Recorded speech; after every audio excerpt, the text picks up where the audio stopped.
James Giordano here today from Georgetown University. He is a professor. I have to read this because it's a lot. He's a professor in the development of neurobiology and biochemistry. He's a chief of neuroethics studies program and the co-director of the O'Neill Pellegrino program in brain science and the global health law and policy at Georgetown University. He served on the joint staff of the Pentagon, and in this area he heads up the EU Human Brain Project. He's going to talk a little bit about that today. He's tasked with his work is dedicated to the studying and defining of current and political dual-use capabilities in neuroscience and neurotechnology. It's an extremely in-depth discussion. I encourage you guys to ask questions at the end. His area is, his expertise is in brain science and can be developed and engaged in military applications, warfare applications, bioweapons, both by state and non-state actors. So I'm going to head it over to Jim. Great, thank you. Thank you. It's really a pleasure to be here. It's my second or third time being out at Livermore. I've been working for a while with Zach, and that's been a real pleasure. And of course, my ongoing work with Paris and company. As Paris mentioned, one of the things that I do is I do brain science, and I've worked in the area of translational brain science, which is bringing brain science from the research bench to the bedside for about the past 32 years. So I've been doing this for a while. Brain science, as you may know, has also had a fairly rapid development and trajectory of its capabilities, moving from fairly simple approaches to studying the brain to far more complicated approaches that I'll talk to you about today. But like with so many other areas of science and technology, the capability that is conferred by the science, that is the knowledge, and its techniques and its technology, therefore its tools, giving us implements, to affect in some way a biological system, renders it relatively powerful to do a whole host of things. Now, as Paris mentioned, of course, I also work as the chief of an ethics center at Georgetown. I'm working within the Pellegrino Center for Clinical Bioethics. And what I do is an area called neuroethics, a relatively new field, but not per se. The idea is that the title of neuroethics has only been around since about 2002 in formal use. But the idea of understanding the ethics, legal, and social issues and regulatory issues that arise from any science and technology are quite old. What makes neuroethics a bit more interesting and perhaps unique is that the thing that we use as the focus of our study, the brain and those techniques and technologies that go into studying the brain and in some ways affecting the brain, remain relatively unknown to us. I don't care how you twist this. There's really none of us in this room, and I've been a brain scientist for over 3 decades, who could tell you how the great stuff of cognition, emotion, and even behavior arise in and from that gray stuff of those squirting, squirting cells that exist in your head. We don't know that. If I were going to be Aristotelian for a moment and sort of wax philosophically, what I could tell, you enjoyed it, that's good. So I always look for the philosopher in the crowd who gets the Aristotelian gig. The issue is very simple. We don't understand what's called the efficient cause of what the brain does. We know how it works as a basic biological system. We might even speculate, and very realistically, why it's important to a biological system. But do we know how the brain makes, quote, mind? No, we don't. Yet, that doesn't stop us, because there's something called the mechanistic paradox, which is although we need to understand the mechanism of how and why something works, we also fall victim to the fact that very often we use what's called satisficing information. In other words, good enough for government work, and we'll just proceed on smartly. Moreover, what that also does is raises the intersection of a host of unknowns. If we don't know how the thing that we're affecting works, well, the beauty of it is the tools that we develop help us to understand that. But then we have to revise what we think are the key issues that come from our tool use on that thing. This is not what's called reductio ad absurdum. This is not reductive thinking. It's real. That said, let me take you on a little trip in time to brain sciences, what they really do. Let me move this down here because I'm so short you can't see me over the bottle of water. So this slide, I think, very nicely demonstrates for you a relative 100-year history of the brain sciences, going back to an anatomical diagram that was pioneered right after the advent of anesthesia in the middle of the 1800s to be able to allow direct access to the living brain neurosurgically. Now, what that allowed us to do is to manipulate the structure of the brain, and as a consequence of that, see what artifacts occurred with regard to individuals' thought, emotionality, and behaviors. Of course, we all know the prototypic example being Phineas Gage, the railroad worker who got a tamping iron through his frontal lobes, and as a consequence of that, survived, but as the adage says, Phineas was Phineas no more. So the issue here is that there's something ticking away within your cranium that makes you, you. That renders the brain sciences exceedingly important, not anymore perhaps in certain ways than other areas of the biomedical sciences, but in ways that are both practical and philosophical. In other words, if I'm able to in some way assess and affect this thing that is in at least some way demonstrably and perhaps to a large extent responsible for making you, you, your persona, your thoughts, your hopes, your dreams, well, look at the power that that can yield. We like to talk about influencing hearts and minds, but this is a question of influencing brains to influence hearts to then influence minds. Continue to look at the slide, because what you see is the interesting dance that essentially technology has allowed the brain sciences to advance with. We've gone from these rather rudimentary examples of utilizing these techniques of surgery during the beginning of the last century, the 1900s, to being able to utilize ever more sophisticated anatomical and molecular probes to understand the brain at a variety of ever more nuanced and granular levels, and ultimately to not even have to intervene with the actual structure of the brain, but to be able to assess the brain in real time, utilizing convergent forms of neuroimaging coupled to a host of neuroelectrophysiological techniques. This has been very, very important, because what this allows us to do is essentially something akin to this, both literally and metaphorically, which is to essentially put the brain at our fingertips. This is my brain. I take it out nightly and floss it. With my haircut, it makes it rather easy. But there is something I want you to also understand about this. If you were to do exactly as I'm doing here in this slide, which would be to put your brain in front of you, first of all, the mere size of it, I think, is somewhat interesting to people. We tend to think it's a lot larger. It's not. It fits in the palm of your hands. But now let's wax a little more philosophical, but very practical with that same analogy. If this is something that fits in the palm of your hand, every hope, every dream, every thought, every aspiration, everything you love, everything you hate, fits in that organ. And if I really wanted to wax philosophical, everything that humanity has ever done and will be is a consequence of that organ's function. Once again, we're talking about power. But let me tell you a little neuroanatomical and neuroscientific adage. We have a saying in the brain sciences, see one brain, which means that despite the fact that if I pulled my brain out of my head and his brain out of his and her brain out of hers, it would basically look like that with regard to its gross architecture. The devils and deities lie in the details. Our brains develop as a consequence of their embodiment in me and you, and as a consequence of the environments we work in, which means that what the brain sciences are helping to do is to figure out both what brains have in common and what brains have in difference. Now, the beauty of that is, through the iterative use of big data, what we're able to do is to create large-scale patterns, maps, atlases of not only individual brains, but groups of brains, and use these things comparatively and normatively. The more we know, the bolder we go. Puts the brain at our fingertips. But what you want to see is that the brain sciences have, in fact, created a tremendous amount of momentum and potential. And that is the momentum to be able to assess, access, and affect. And we'll talk a little bit more about that. What it really does is it creates an opportunity to affect the way humans think, feel, and behave on a variety of levels.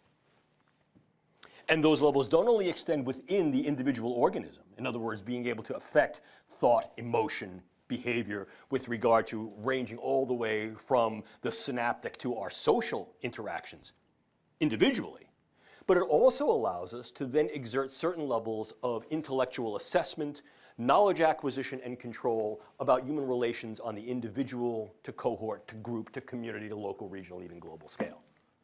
And obviously, we can, in fact, use that information and arguably the capacity to be able to not just use the information, but to actually physically affect the brain through these techniques and tools in ways that are important to, meaningful for, and highly leverageable within national security, intelligence, and defense agenda. This is no different than other forms of science and technology. Arguably, one could say that the individual with the most sophisticated science and technology has always looked to bring those into those agendas to defend kin and kith, to be able to advance an ideology, to be able to defend those things we hold dear. History teaches us that. The latest and greatest tools are very often incorporated into these large-scale agenda, particularly by mechanized and technological countries. We've seen this historically throughout the ages, this being no different. So the idea that what we're able to say is that the leverageability of the brain sciences extends from the synaptic to the social, and from the individual to the global, is not just a lot of fancy rhetoric. It is, in fact, real and realizable. Moreover, in utilizing the brain sciences in these ways, I think it becomes important to understand a formal definition of a term that I will use repeatedly throughout this lecture. This term, a weapon. As directly cited from the Oxford English Dictionary, there are two interactive and I think important definitions of a weapon you need to understand. The first is as a means of contending against another. We hear this colloquially, someone who has a great sense of humor, so, oh, their sense of humor is a real weapon. In other words, they can use it well to interact with others positively and in some cases derisively. The old sort of film noir movies where it showed the sultry woman sitting in the bar and she'd show some leg and be like, those gams are a weapon. Those kind of things. Yeah, it's a means of contending against another. For those of you who are far younger than I, gams is a slang for legs. It doesn't necessarily have to be in a derogative or denigrative way. It is a way of contending against another. I can use humor as a weapon to disarm someone. I can use affability as a weapon to make what may have been a potential foe or hostile my friend. But I think the way that we use the word weapon more colloquially is the one that comes to mind and should not be ignored in this context, which is this, something that can be used to injure, defeat, and or destroy another, a potential enemy. Put them both together, you have this wonderful 25-buck definition, and I usually impugn anyone who reads off a PowerPoint slide, but I just want to reinforce the definition. Something that mitigates aggression and fosters thoughts and feelings of affiliation or passivity. Oh, in other words, if I make my enemy my friend, not my enemy any longer, that's still weaponizable, and or something that incurs burdens of morbidity and or mortality. The idea of this is something not only used to influence and deter, but actually to, in some way, mitigate or prevent an individual from exercising those actions towards me and mine. If we look at weapons and we were to trace these historically, I think Ruddington provides a very, very good overview of the history of weapons. There are a number of different books that could provide this for you. Everything from somebody picking up a rock and using it a la 2001: A Space Odyssey, all the way up to the contemporary use of very, very sophisticated forms in S&T. What we see is as the momentum of S&T increases, the weaponizability of that science and technology in a variety of realms also increases. It used to be that I need to be exceedingly close to someone to now influence them with a weapon, and now what we see is we create both distal potential as well as much more capable potential to affect them in a variety of different ways, ranging from the sublime all the way up to the severe. So we know this to exist. There are two types of weapons, those that are called soft weapons and those that are called hard weapons. If we now take a look at the brain sciences as weaponizable, a real word by the way, we can see that in fact the brain sciences are weaponizable across both dimensions, soft weaponizability and hard weaponizability. In the former sense, we're seeing that the neurosciences can be used to gain economic leverage, not least of which is because neuroscience and technology commands and captures $175 billion with a B dollar annual market space. There's a tremendous amount of global economic leverage that can be occurred and affected, but can also be used for somewhat softer applications in the national security space, inclusive of intelligence purposes and the use of neuro and cognitive sciences to develop insights to and techniques for psychological operations and information systems, what is referred to in military parlance as PSYOPs and MESO. If we now transition that into more hard forms of weaponizability, these are the areas where we're actually looking to exert physical, not just cognitive influence and or deterrence. These are your more classical forms of weaponization where you actually see things like guns, bullets, bombs, etc. But now, when confined to the biological space, we see chemicals such as drugs and other chemical agents, biological such as the use of various microbes, both bacteria and viruses and toxins, and increasingly devices, which up until quite recently were not even considered to be in the weaponizable space, and only very recently, with regard to the last review conference of the International Biological Toxins and Weapons Convention last December, did the Australia group raise the possibility that certain devices, namely neurotechnology and hybrid cyborg-type devices, which we'll talk about, should be considered within the larger scale of what might be a potential biological. So what we're seeing is we need to cast a broader net as we increase broader and ever more sophisticated capabilities. Still with me? Okay. In fact, what we're doing here is just this. We're targeting the brain. And we're targeting the brain on a variety of levels. Now, like any good target, what I have to be able to do is I need to put the pipper on point. In other words, I need to put this gun sight, so to speak, where I want it to be. Otherwise, what I'm doing is I'm just hosing a target indiscriminately. That's not what I look to do. I don't want buckshot. I want sharp shot. So the first thing that I need to do, as anyone will tell you, is I have to recon my target area quite well so as to be able to acquire viable targets and also to avoid collateral damage. The assessment neurotechnologies do a very good job in doing that with increasing sophistication. They're not used individually, they're used in a way that's called co-registered. I can use forms of neuroimaging, and these are diverse.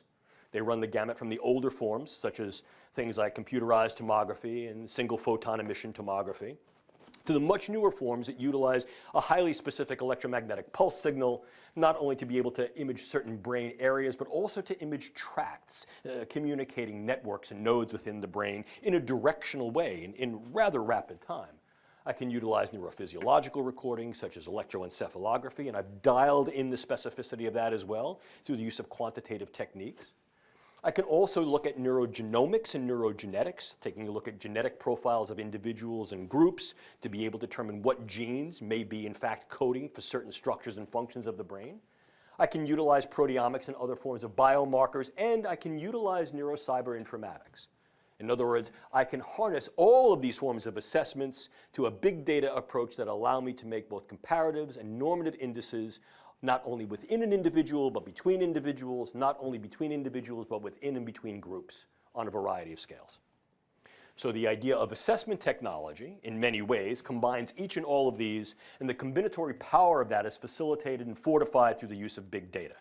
We've written comprehensively about the use of big data as a force multiplier in neuroscience and neuroweaponology, and if you're interested, I'd be happy to provide that to you. But the idea here is, like so many other forms of recon and evaluation and assessment, we as humans tend not to turn rocks over just to look what's underside. We turn rocks over so we can use what's under there. The brain is no different. If what I'm doing is I'm trying to put a pipper on target and make sure it's square on point, I want to do something with that. This is not just a let's go see mission. This is a let's go see so that ultimately we can translate this into some viable effect, either of the knowledge or to actually target these things through the use of some technique or technology. Now what we're looking at is the interventional techniques. Do not ignore cyber, because power comes from knowledge and information. And if I understand how a brain works and how neurocognitive mechanisms are operative and the various impressions we then gain in our thoughts, emotions that may ultimately feed into behaviors, I can manipulate the type of information and its delivery so as to be able to influence brain state. This is part of the incentive and underlying rationale and methods that were employed in a DARPA program called Narrative Networks that was led by a colleague of mine, Dr. William Casebeer. Exactly at doing that. The more we know about the way a brain works, the more we can utilize said information to develop key narratives of psychological and meso operations that are then viable to be able to then be used to influence individual and group brains. We've done this for a long time.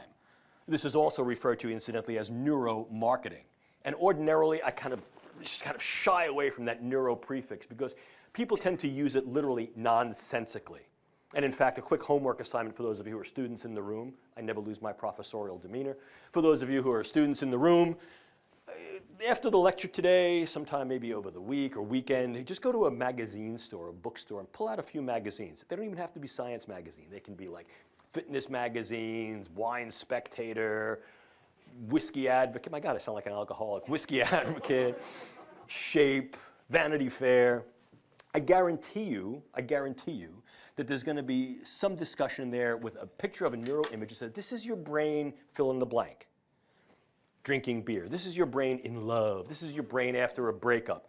We like to use the brain sciences to sort of import this type of information. And moreover, the idea that we're able to utilize this in a way to understand how brains work to influence various marketing stratagems is becoming ever more the norm. I have a colleague of mine who makes big six figures working for a marketing firm to be able to intuit these types of studies, bringing people into a scanner and seeing what they respond to, and then developing verbiage and image to be able to do just that. That narrative extends beyond the commercial space. It also extends into the defense space. And I refer you to a group of reports that we've been putting out over the past few years through the Strategic Multi-Layer Assessment Group that's headed by a fellow named Doc Kabayan at the Pentagon that looks exactly at that, the neurocognitive dynamics of deterrence. This is still somewhat soft. We still tend to rely more and more on the older forms of get in there and do the job. And now what we're looking at basically are things like drugs, bugs, toxins, and devices. One more time, drugs, bugs, toxins, and devices. Each and all of these being capabilized by ever more sophisticated, ever more advanced, and iteratively more capable, doable forms of neuroscience and technology. We'll talk about each of these in some detail. What we're able to do with these is not only develop better drugs, but more specific drugs. I had the opportunity and the pleasure to interact with some from the research groups here this morning who are working in the area of nanopharmacology. The idea of harnessing nanoscience to be able to make the drugs more penetrable, more accessible, and more selective in their capability to do just this. Target key brain sites and networks that have shown to be operative and functional in certain forms of our thoughts, emotions, and behaviors. Moreover, to be able to develop new forms of biologicals, not necessarily that are lethal, but that are morbid. And one of the more successful approaches to doing this is through utilizations of genetic modification of these microbes, so as to take those microbes that were relatively benign and make them somewhat more morbid in their profile, make them more virulent, or to allow them to be more capable over a longer period of time so that they can be used against various individuals and populations with a greater level of efficiency. We can also develop new forms of neurotoxins, and since neurotoxins for the most part are peptides, they degrade fairly rapidly. But here too, forms of genetic modification, forms of nanomicellar encapsulation and delivery can allow these to become newly available and newly more potent and viable for the use in the weapon space. And once again, we're now exhibiting a new horizon of possibility, which is the neurotechnological device space. Each and all of these, what I should let you understand, is engaged by this particular process, which is a real term, integrative scientific convergence. It is a term that a colleague of mine, formerly at the State Department, named Dr. Ashok Vashasta, has been working very, very closely to advance and understand, and it's essentially represented by this neat little cartoon. It's a de-siloing of the capability space. It's also a de-siloing of the opportunity space, both for problems and problem resolution and problem generation yet again. In the past, when I grew up in science, as many of you have grown up in science doing, for those who are sort of more of my generation, you recognize you had fairly discrete silos of disciplinary operation. Those of us in chemistry who talked to those of us in biology, and there was some crosstalk, cross-fertilization, but very often they occurred at the top and the bottom of the silo. Things that occurred within the silo occurred within the silo. Sort of like what happens in Vegas stays in Vegas, what happens in your department stays in your department. More and more, however, we're moving towards this conjoinment model that de-silos the operation and opportunity space and allows for a much more convergent engagement of what the brain sciences can do. And in fact, for those of you working in the brain sciences, you recognize that there's a relatively sort of fluid dynamic that occurs between physics and chemistry, chemistry and biology, biology and behavioral science, and undergirding and perhaps overseeing all of these are both engineering models and computational models. These have been capabilized by this. So it allows us to conjoin cyber science and tech, the anthro and social sciences, natural sciences, biotechnology, and nanoscience and technology in a large integrative model that increases the viability, validity, and ultimately perhaps value of what the brain sciences can achieve in a fairly short period of time. And in national security, intelligence, and defense agendas more and more, this type of convergent approach is being harnessed upon assessment, access, and targeting of neurological structure and function so as to be able to get a better insight to and influence of individuals and groups on a whole host of levels. One of the things that makes this work, as I alluded to earlier, is the use of large-scale data banking and data utilization, what's referred to as big data. Not to belabor the point to excess or in extremis, understand it is used as a force multiplier. In other words, it takes the forces that are there and it multiplies both their capability and ultimately their value and utility as a consequence of being able to utilize large volume data banks, which then are able to engage, assimilate, synthesize, and pull down in real time individual cohort and populational data tiers, and in so doing allow multiple tier integration, multimodal, multi-level, and then also allow real-time access requirements that can be utilized in practice. In other words, we can use these large-scale data integrators to be able to pull information about him and her and him in a comparative way, in a normative way, and also in a way that allows us to then develop various tools to be able to understand how better to access him and her and him, and all of, as you can tell from my New York accent, use. Now, this has to be scalable in many cases. Check, it is. It has to be customizable. We're still working on that one. It has to be accessible, clearly, because multiple user groups, shareholders and stakeholders have to get to it. And it has to be shareable. There are some issues that go along with that. And for those of you working in the neuroengineering space, this has been a long-standing issue, I would say in some cases, problem, with regard to developing the right types of big data tools and techniques, specifically for large-scale integrative projects, such as those that are being funded by DARPA, subnets, systems-based neurotechnology for emerging therapies, RAM, restoring active memory, haptics, et cetera. Multi levels of different types of data coming from different types of engineering and science that have to be pulled together to make a cogent picture. But we're doing that. We're moving in those directions. And in some cases, you also want to anonymize or de-anonymize these data, and there are some security issues that you would imagine go along with that.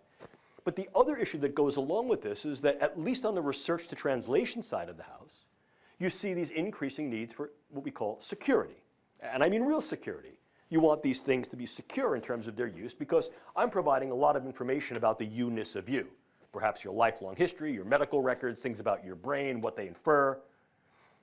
And the nature of these systems is that you have to stack different types of data platforms and use platforms. And although I am not particularly a cyber technology mogul, my colleagues who are tell me that if something is stackable, it's hackable. I tell you from my own experience, what I am is a longtime judo player and wrestler, and I know if you want to knock somebody down, even the biggest guy goes down at their weak points, and that's their joints. And this is no different.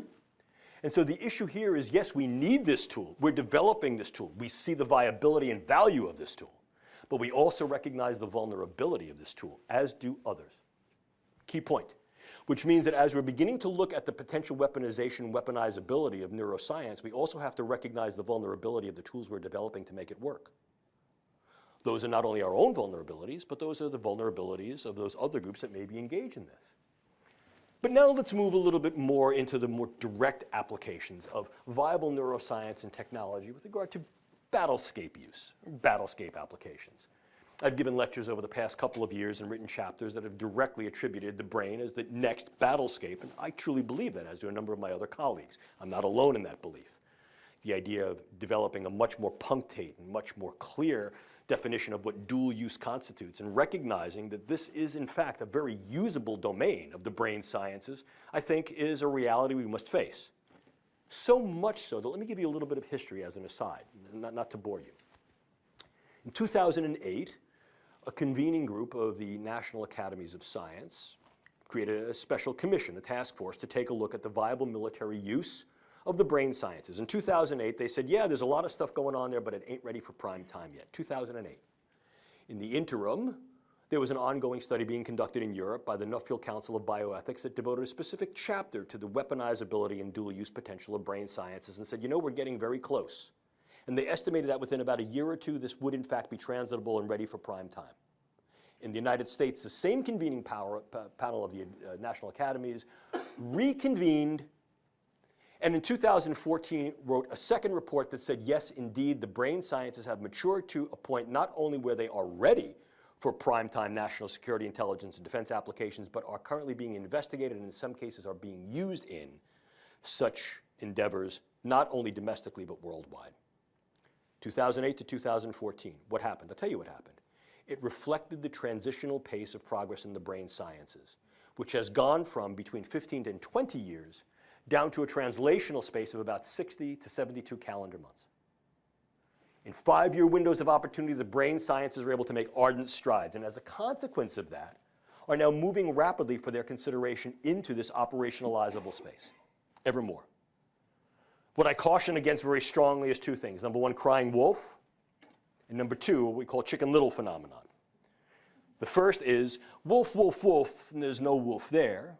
So finally, when there is a wolf there, we're caught with our knickers down around our knees. And the second is the Chicken Little phenomenon. The sky is falling, the sky is falling. That's exaggerative claims. That does nobody any good, and it wastes resources.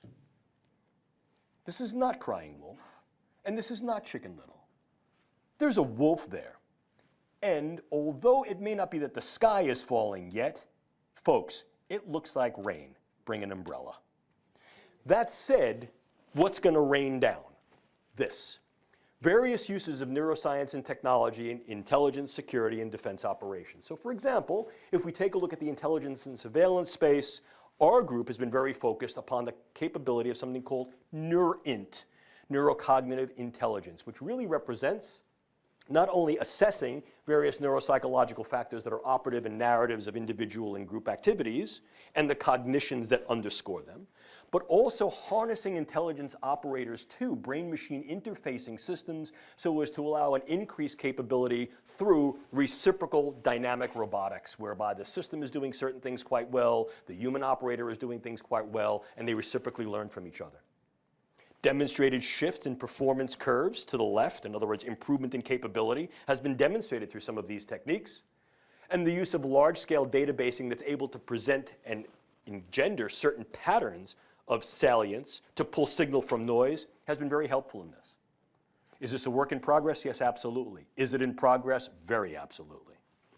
Moreover, we can utilize various types of brain assessment and access approaches for forms of biotracking, getting what's called neurological signatures or brain signatures on key individuals that then may be representative of whole groups. This speeds back to what we discussed earlier, the neural narratives. If I understand how his brain works and how her brain works, and I'm able to do that on a broad enough scale, I can develop patterns, and as a result, I may be able to use that in ways that inform my intelligence.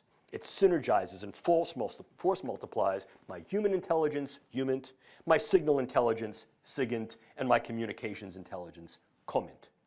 NeurInt coupled with assessment and access gives me said capabilities. But I can also begin to utilize this for intelligence acquisition in different ways. I can, for example, utilize neuropharmacologics and various forms of brain stimulation to be able to extract information from key intelligence targets in ways that are far less deleterious and or harmful to said targets, and as a result, uphold a higher, if you will, moral conduct in the face of various forms of intelligence operations. Now that I've said that, I should tell you that this is not without argument, because there are those that think, wait a minute. The last sanctified space is that of my consciousness, and you're using this stuff to invade that? You're right. There's an ethical argument there. Is this more or less harmful than other means of information extraction? Well, I mean, clearly, I think this is not only a debatable point, but an importantly debatable point, which forces us to essentially set parameters and limits and ask not only can we use this, the answer is yes, should we use this? And if the answer there appears to be yes, then the far more granular, specific, and ever more important question is really how, when, under what circumstances? I'll keep you poised in excitement and anticipation on the ends of your seat for the answer to that, which comes later in this lecture. For those of you watching on video, stand by. So what we understand is this possible? Yes, it is. In fact, it came up in our discussions this morning. Might it be possible to utilize these techniques and technologies for information acquisition, particularly in those ways that are going to be far more efficient without incurring, quote, burdens and harms on those who are interrogating? And what are the scenarios into which they could be used? Again, the short answer to the question is yes. The long answer to the question is how, when, why? These are percolating, and certainly I don't think there's a necessarily definitive answer, although there seems to be at least an ethical posture that may be useful in trying to adjudicate the approach.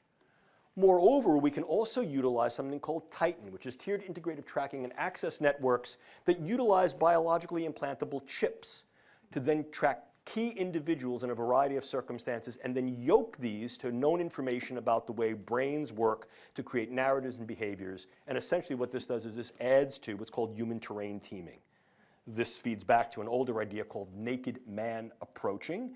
In other words, I don't need to identify you by your uniform, by your clothes, but perhaps by certain anthropometric characteristics, and in this case, biological signatures. So the idea of indwelling biosensors that are able to then upload remotely telemetrized, see, this is what happens when the coffee wears up, telemetrized information is quite real. Those of you working in the area of biosensors, RFIDs, understand the potential power here. This is a key area for dual use because these types of sensors are being developed for populational monitoring of key biological variables that can be then uptaken into health information databases. The same type of thing can be used for other forms of information, not least of which is tracking and identification. The idea to then be able to take a key individual set of biological metrics and immediately in real time pull them into a large-scale data analytic to say, this is who this person is, and this is where this person's been, and this is who this person's been interacting with, could be very, very useful. It also obviously opens the specter. It clearly opens a Pandora's box of potential neuroethical, legal, and social issues. Once again, it refers to the context of use and how we define what is good, not only what is right and capable. We can also utilize neuroscience and technology to augment the capability of potential warfighters, not just intelligence operators. This sort of gets into some of the discourse that had been bantered around previously in the field with regard to, quote, super soldiers, and what we're able to do with regard to capabilizing functions of the brain to then increase our cognition, our emotions, and our behaviors in a variety of warfighting type tasks. Can you do this? Well, this is the area of neuroenablement. Yes, of course you can, within certain parameters. And like so many other things, it's less than ideal and less than complete. But can we target key neurological substrates, change the function of those substrates, and in so doing, approach various trajectories of improving individuals' cognitive skills on key tasks, emotional capabilities in the key circumstances, and behaviors and actions in key performance parameters? Yes, we can. Are there limits? Are there constraints? Yes, absolutely. How can we do this?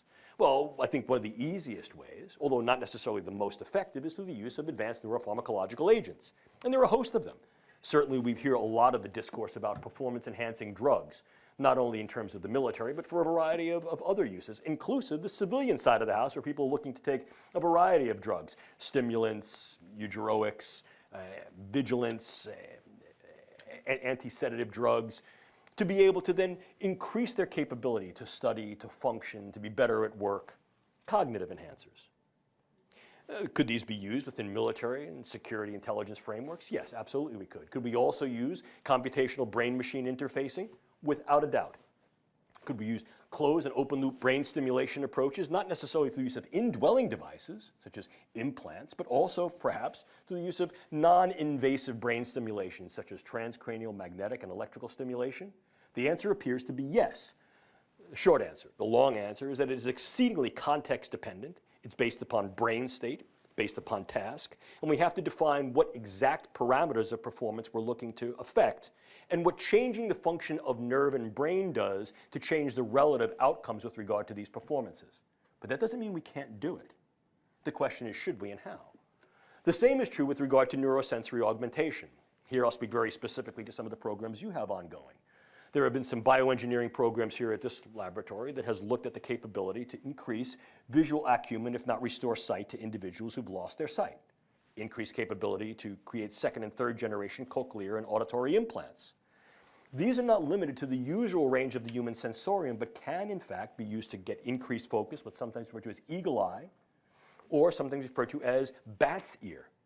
So the ability to then extend the sensorium and modify human capability outside what falls within the Gaussian distribution of what is human clearly is capable here and may be paired to other forms of neurological intervention to create open and closed loop brain systems to really expand not only the capacity of the human system within its functional range, but to go beyond that and now have something called exceptional modification. No sci-fi here, folks, only facts. Then we get into the real form of a weapon. And we're talking about a real form of a weapon. Remember, this is a means of contending against another in each and all of these dimensions. Assess and predict their escalations to violence so that we may be able to intervene, perhaps mitigate those, mitigate said aggression directly or indirectly, incur certain burdens of morbidity that makes them less likely to engage in combative or violent activity, and in some cases, induce mortality. These are all viable operational definitions of a weapon, and can neuroscience and technology be employed for these? Each and all. One of the areas where we're looking to refine the capabilities of neuroscience and technology is something referred to as non-lethal or less lethal weapons. And while one might think that the ethical argument strongly supports these directions, here too, there is in fact a strong discourse that pushes back against any potential military warfare applications of the brain sciences that I think you need to understand. The reason I bring that up is that this can do two things. Number one, it creates a posture where the neurosciences cannot and should not ever be used for these types of operations. Please understand, my feeling on that is, wouldn't that be a wonderful thing? If we could in fact look ourselves in our eye as humanity and say we shall never employ science and technology for those means that may be destructive against others, irrespective of whether or not those individuals are aligned with our ideology and our beliefs. Yes, that would be. The reality of the situation poses itself as something quite differently, however. And the problem we need to face is that certain prohibitions, if not frank proscriptions against using brain science in these potential ways, even defensively, may create an opportunistic window for others to be able to then pursue these approaches more vigilantly and more aggressively. It's a balancing act, folks. I'm not going to necessarily tell you how to resolve it because I don't know, and it becomes difficult.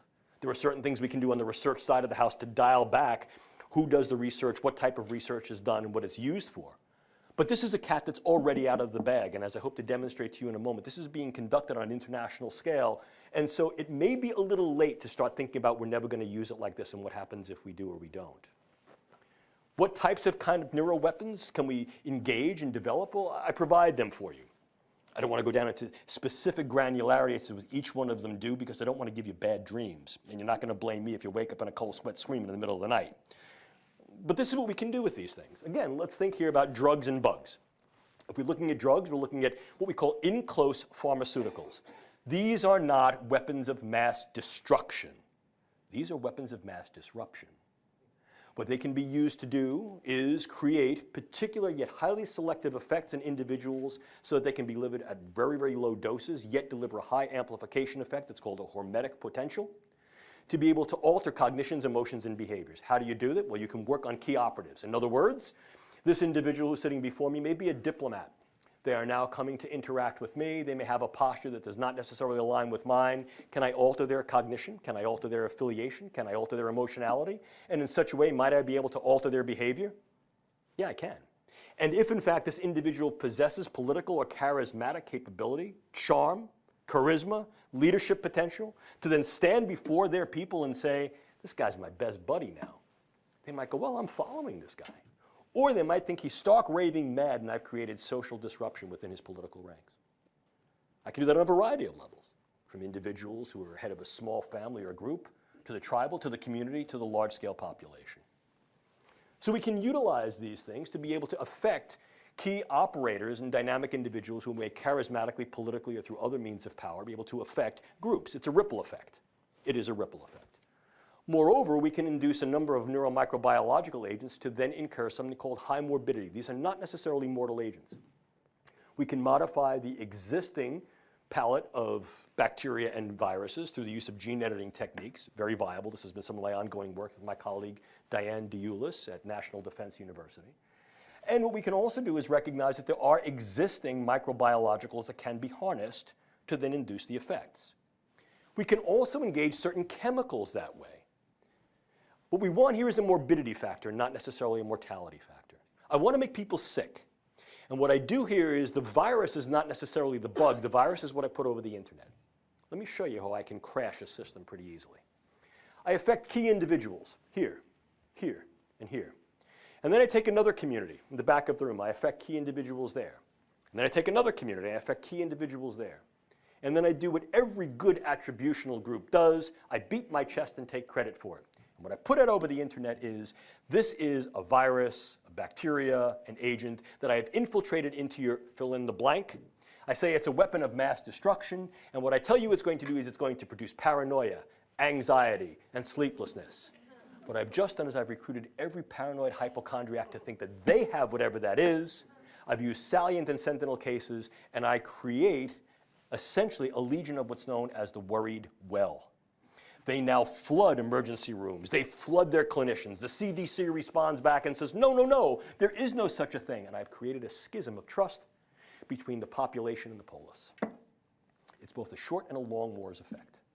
Moreover, I can create particular neuromicrobiologicals that may have a much longer duration of action, for example, modified Zika virus. And what I can then do is, as a consequence of that, is I can affect subsequent generations to incur a public health morbidity and mortality effect that then creates an increased economic and perhaps social burden. Long war scenario. If I wanted to do something that's a little bit more proximate, I can utilize nanoparticulate matter. Now, we can utilize nanoscience to create much better drugs, to get them where they got to go in the brain. I can create nanoscience and nanotechnology to be able to escort certain drugs across the proliferant barrier, which is the blood-brain barrier and cerebrospinal fluid barrier. So I get these things where they got to go. But I can also utilize nanoparticulate matter in a very indiscriminate way. The idea here is that I can get something called high CNS aggregation material that is essentially invisible to the naked eye and even to most scanners because it is so small that it selectively goes through most levels of filter porosity. These are then inhaled either through the nasal mucosa or absorbed through the oral mucosa. They have high CNS affinity. They clump in the brain or in the vasculature, and they create essentially what looks like a hemorrhagic diathesis, in other words, a hemorrhage predisposition or a clot predisposition in the brain. What I've done is I've created a stroking agent. And it's very, very difficult to gain attribution to do that. I can use that on a variety of levels, from the individual to the group, highly disruptive. And in fact, this is one of the things that has been entertained and examined to some extent by my colleagues in NATO and to those who are working on the use of neurobiological sciences to create populational disruption. Very, very worried about the potential for these nanoparticulate agents to be CNS aggregating agents to cause neural disruption, either as hemorrhagic and vascular disruptors or as actual neural network disruptors because they interfere with the network properties of various neural nodes and systems within the brain. Then I get to the area of devices. And this, in many ways, is going to be less than definitive. The reason for this is highly evolving and I think is limited only in certain cases by context of imagination. What are the devices? Well, I have them here for you here. You have neurosensory mobilizing agents, and to some extent, some of these have already been used.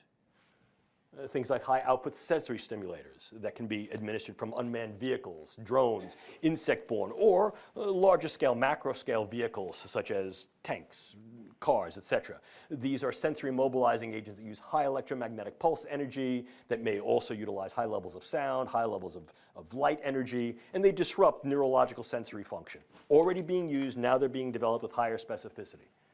The idea of intracranial pulse stimulators take this one step further. Now the idea is to utilize direct electromagnetic pulses to be able to disrupt neural network aggregation. There have been some animal studies that have been done that look at the viability of electromagnetic pulses across various distances to essentially disrupt the network properties of the brain and create confusional models. So these are both individual and group disruptors. You also have the idea of the altered reality tactics that is primarily used in irregular warfare. And here, once again, when we understand the construct of the way neural networks operate, they operate by key controller and influencing nodes that interact with other neural networks within the brain electrochemically. If we can utilize transcranial mechanisms to be able to disrupt this, what we can do is we can create disrupted neural network aggregation and literally disrupt people's sense of time, space, and place. And there have been a number of experiments that have examined this, more in the medical context of looking at how we can try to control epilepsy. And we do recognize that these things are viable, although they have not yet been translated directly into operational use. But they have been entertained for certain forms of special operations in irregular warfare, and so they're on the palette of possibility, although not near-term probability. Yeah. If we go one step further, I think it becomes important for us to also understand that we can utilize devices slightly differently. This is the idea of the sort of non-human cyborg. And I don't use that word in any way colloquially. I mean it literally. A cybernetic organism that is an integration between a biological system and a technological system. The pioneering work in this field was done years ago. It was Delgado's work with deep brain stimulation in a bull. He utilized deep brain stimulating electrode coupled to a remote device, got into the bull arena, induced the bull to charge, pressed the button, and arrested the bull's forward motion. Stopped, poised right before him. See what I can do through the use of cybernetic interactive systems. Remotely controlled brain systems, brain interfacing. Could we now utilize that on different scales?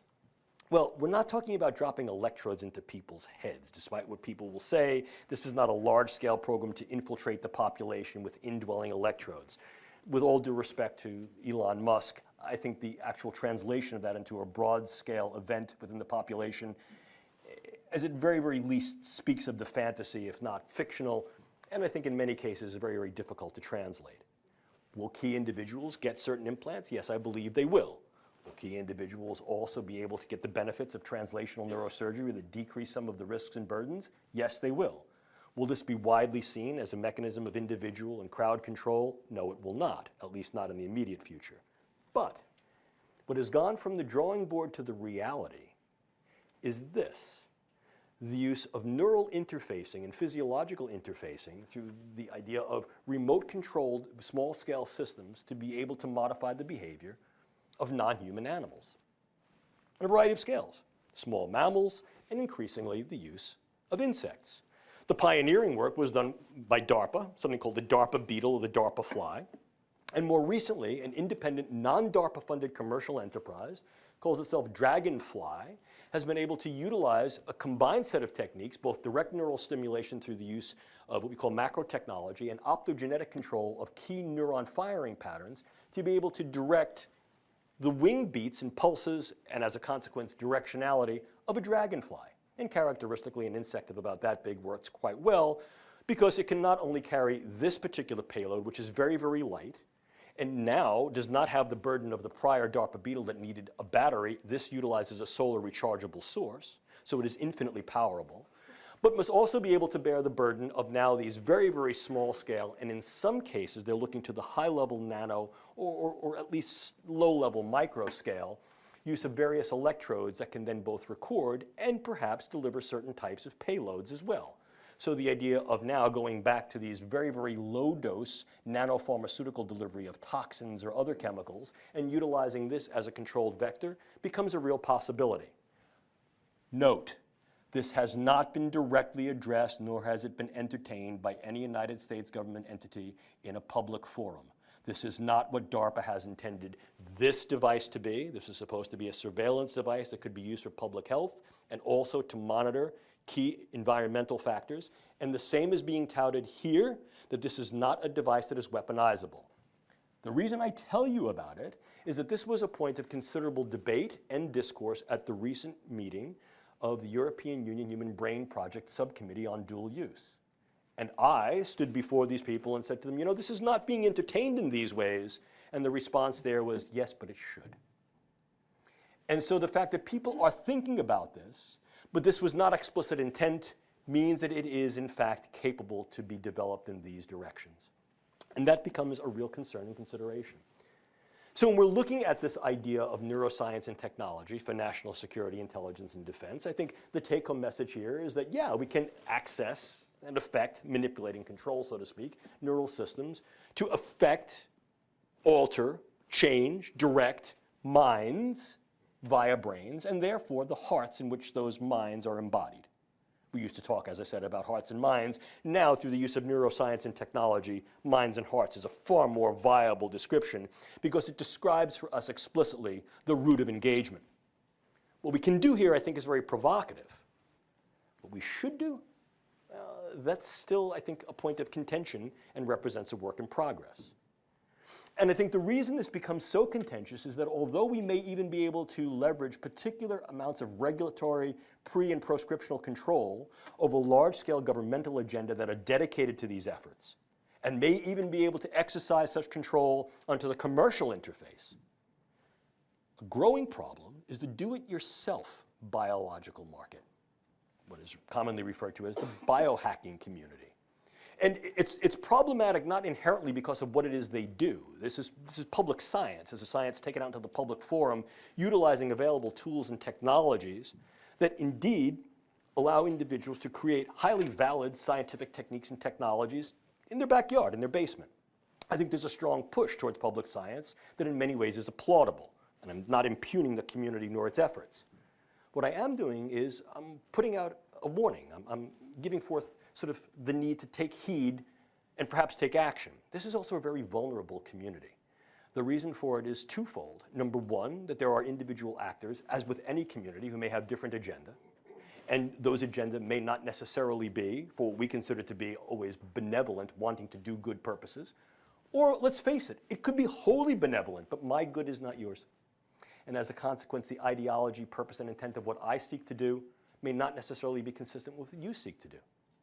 Moreover, the level of financial base that would allow certain distinctions and certain integrities of control and safety may not be present in all of these operations. And as a result, accidental contamination, accidental spill out of one silo into the public silo may be burdensome, risky, or harmful to the public health. And then, of course, there is the relative corruptibility and diversion of that community by key individuals who may be susceptible to venture capitalists or other state or even non-state actors that have very, very discrete agenda, not all of them necessarily benevolent, or not all of them aligned with the key interests of here in the United States or some other country. There is a vulnerability profile that I think needs to be made aware. And of course, there has been a response to this, and there has been activity in this direction, because this community is also dramatically and ongoing, dynamically interfacing with the Federal Bureau of Investigation. Some of our conferences here at Livermore have been able to engage these partners in, I think, a very, very meaningful dialogue.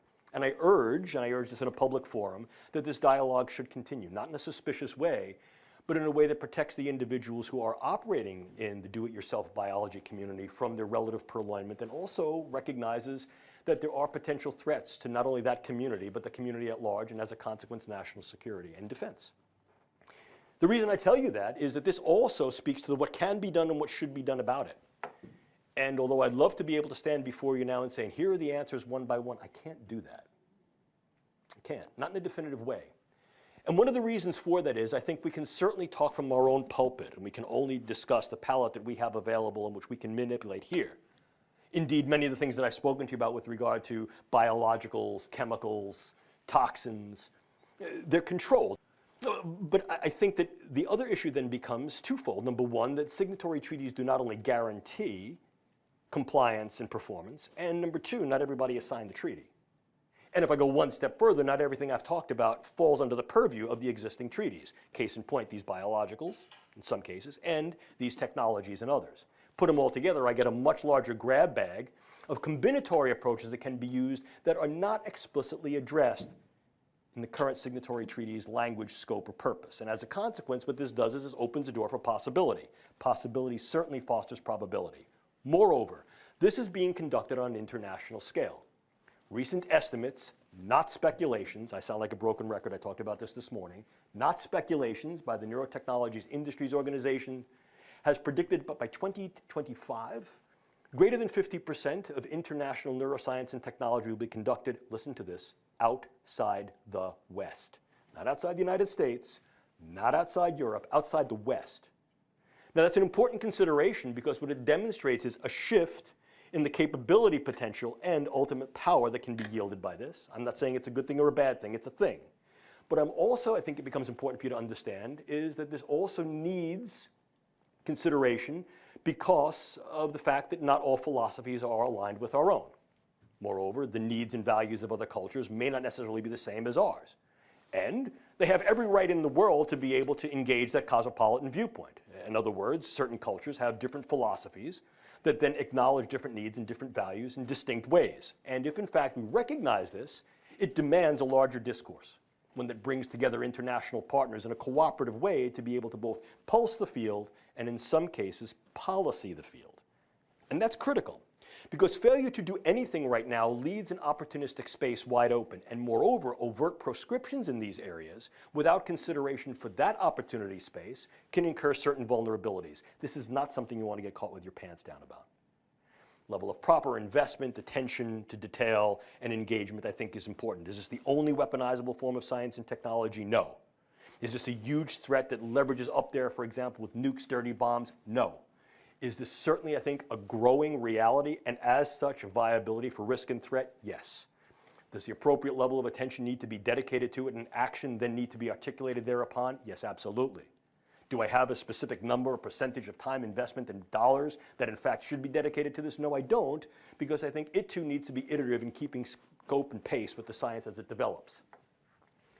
On the world stage, as I said, you've seen non-state actors, you've seen do-it-yourself neurotechnologies, and increasingly, what we find is that this is becoming not only, I think, a valid concern, but a viable concern given the relative facility of neuroscience and technology. We can pull this stuff right off the shelf. Much of it, particularly in the direct-to-consumer space, then becomes available to do-it-yourselfer as well as a variety of state and non-state actors. Moreover, there are dedicated efforts by a number of states that are keenly investing in the neurosciences and neurotechnologies, many with explicit dual-use capability and potential.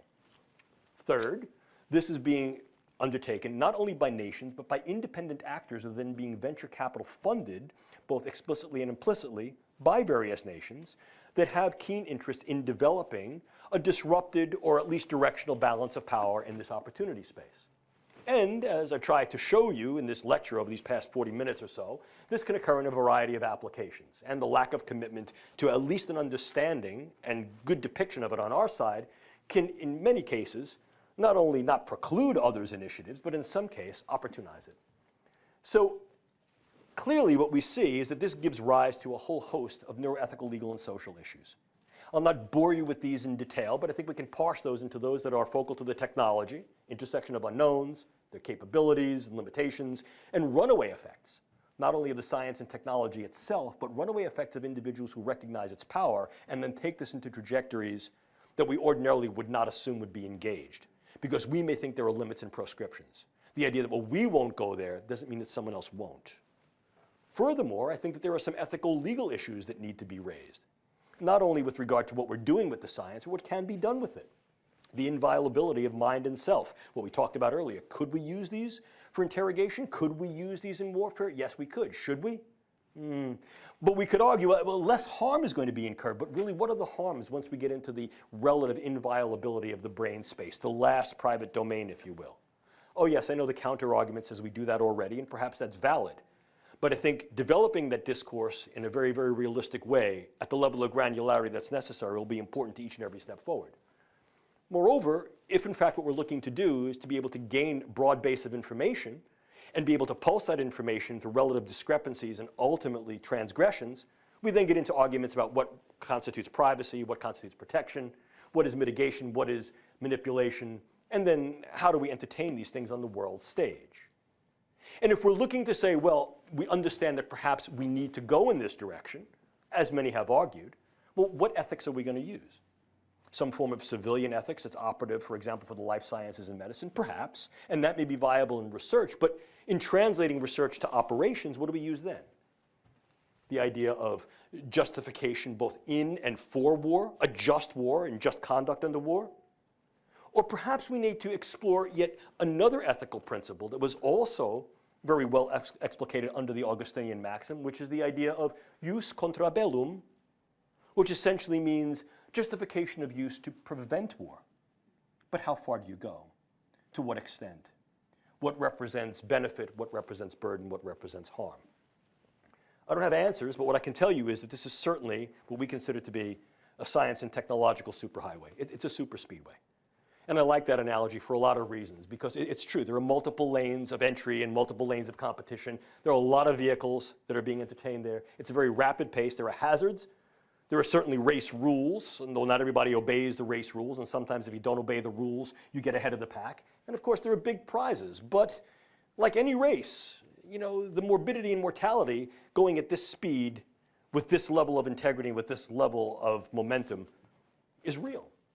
So to be able to handle the superspeedway, one of the things that we've suggested is this, something we've called on-ramp. Get it? Speedway, on-ramp. There you go. It's the operational neurotechnology risk assessment and management process or paradigm. And what it really does is it embraces, I think, an older idea that had been advocated initially by Zbigniew Brzezinski, essentially in 1972. I won't bore you with the quote, you can read it yourself. But essentially the issue here was that the idea that the modification and manipulation through biochemical manipulation of the brain was seen as real in 1970 and has now been realized some 40 years later. This is a real speedway. This is not hypothetical. This is a race that was defined, and like so many other races that are defined, it's simply a question of the technological and scientific sophistication of the entries on the race. It's real. What it forces us to do is to evaluate the neuroscience and technology with regard to its capabilities and its limits. Don't make anything up. There's plenty there to really be concerned about. This is not a bunch of sit under a tree navel gazing and let's make up these hypothetical fictional scenarios. No neuroscience fiction here. Let's utilize neuroscience fact and do this in a capabilized way. Evaluate the real parameters of use. How could these be used? How could they not be used? And as a consequence of that, where do the real risks and threats really lie? What are the benefit, burden, harm parameters of using these or not using these? And ultimately, what are the contexts of applications? Intelligence, security, defense, public safety. In some cases, looking at the research side of the house and the operational side of the house. All of these must fit into this quasi-calculus of how we then approach risk assessment and mitigation. There's nothing new about this. This is a simple, tried and true risk assessment and mitigation paradigm that is now being applied to the use of neuroscience and technology in these key domains. What we've tried to do is to dial in the specificity through the use of some key questions.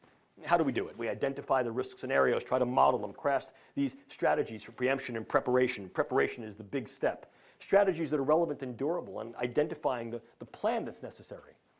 What do we try to do there is we try to develop these contingencies and exigencies. And in developing these things, it's essentially a four-step process. Looking at the technical rectitude, the right ways that one could utilize any neuroscience and technology. And what I mean by the right ways is using the techniques and technologies in correct ways. Using them in ways that are real, understanding the capabilities and limitations. What are the situational variables that are germane to their use? Could they be used this way or not? Yeah, I could say I want to neuroimage people, left, right, and middle, but am I going to get everybody in the scanner? No, I'm not. So how am I really going to use these things?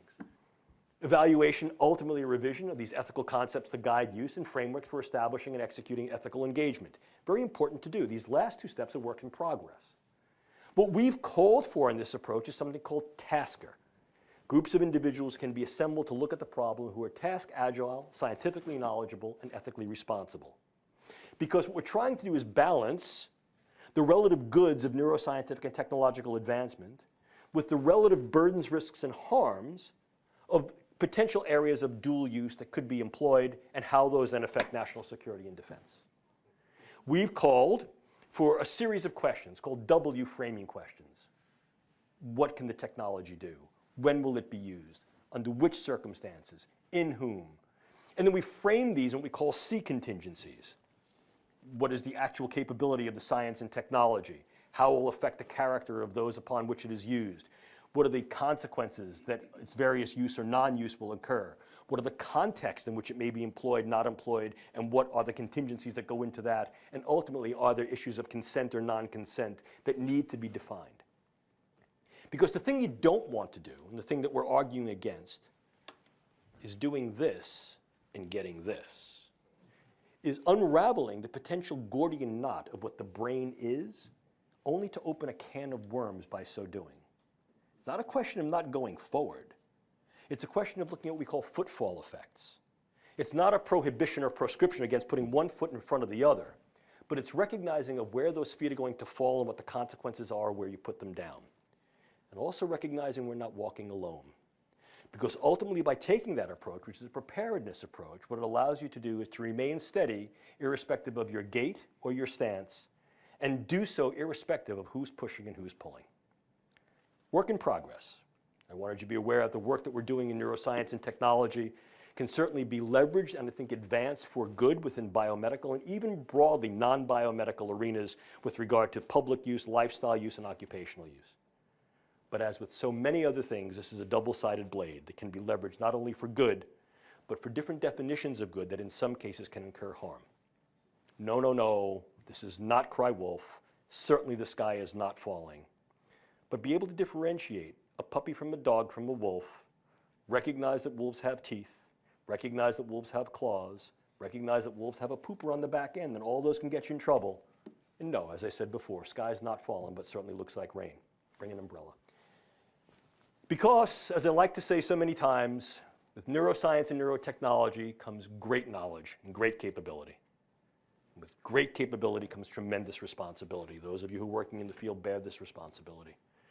You know, my dad was an engineer. I say this at the end of every lecture I give, and I'll say it here unapologetically. And one of the things we used to like to do when I was a little kid, our sort of like father-son activity, was to build things and fix things. And I still like to work on airplanes and motorcycles and stuff. And when I was a little kid, my father had this thing he used to do. Every month, he'd give me a brand new tool. He was teaching me how to use tools. I got really excited after the first few tools. I thought I knew exactly how to use tools. I was a little kid. What did I know? And I remember once very, very vividly, he gave me this new tool. I want to run off and use it. He put his hand on my shoulder and he says, Jim, slow down. Measure twice. Cut once. Sometimes you can't go back. Wow, Dad. Great advice. Neuroscientists, neuroengineers, colleagues, friends, those of you working in national security, intelligence, defense, those of you working on the policy side of the house, let's measure twice. Let's cut once. Because sometimes all of us won't be able to go back. It's a difficult field. If you want to get in touch with me, you know where I live. It's right there. Hold on. Boom, boom, boom. It's right there. If you want more readings in the field, I'll provide these for you. Certainly this PowerPoint is available to you. This is the part of the lecture that is the unabashed self-promotional plug. If you'd like to read more deeply about the uses of neurocognitive sciences in national security, intelligence, and defense, I recommend this.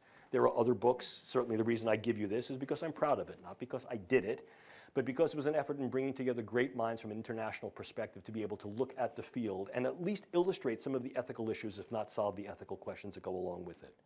And once again, I think the thing that we need to understand is that realistically, whoops, boom, boom, boom, come on, come on. There. The future's in our hands here. The brain's at our fingertips. The last thing in the world we want to do with this capability is fumble it. So with that, I'll end my presentation. I'll thank you for your attention. I hope I didn't bore, and there's plenty of time for questions. Thank you very much.